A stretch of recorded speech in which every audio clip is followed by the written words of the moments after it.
In 2013, my church asked me if I can be a youth pastor, and I volunteered for it because we needed one. So at the time, I registered for Master of Divinity to study theology.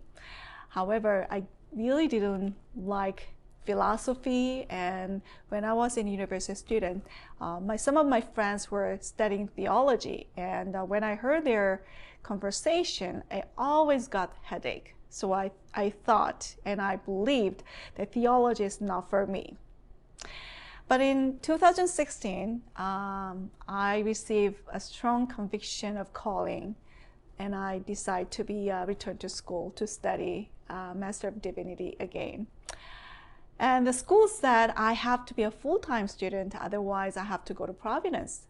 The reason was they're gonna shut down the faculty, whole theology faculty after 136 years history. So I have to be, there's no other option, I had to be a full-time student. So it was a really big decision for me at the time because my children were grade 3 and 6. And I was serving church, and as a single mom, my business was only income source. So if I go back to school as a full-time, I was concerned about our living, actually. But as I prayed, God said, don't worry about the money. And I trusted him. In 2019, in June, I graduated. And when I look back, how did I go through all that? It was by God's grace and also other people's grace. My employees, they cheered me up and they fully supported my study. And they said, don't worry about office, we're gonna take care of it, you just study.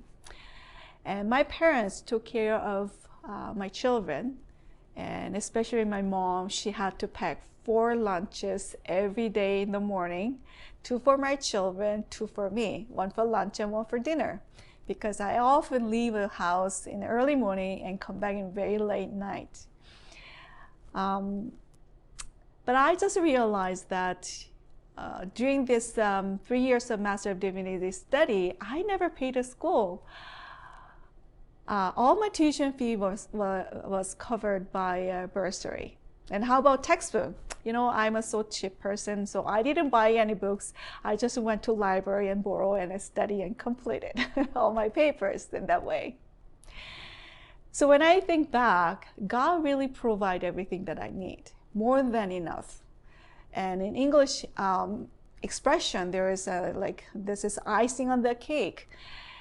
I received a letter from University of Winnipeg saying that I got the 2nd place of theology faculty, and I was so shocked because my English ability is not strong, and I'm not really bright and smart person, and also I didn't really like theology at all, and I was busy with all kinds of stuff.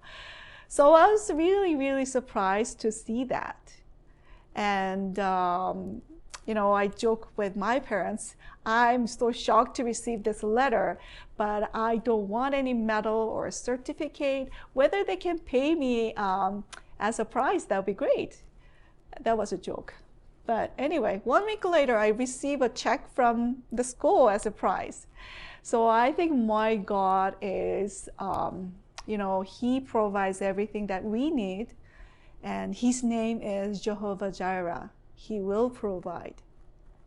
So from my experience, when you accept his calling and whatever it can be in your daily life, just to be obedient and see how God is working in your life, and do not worry about the finance, because God will provide everything.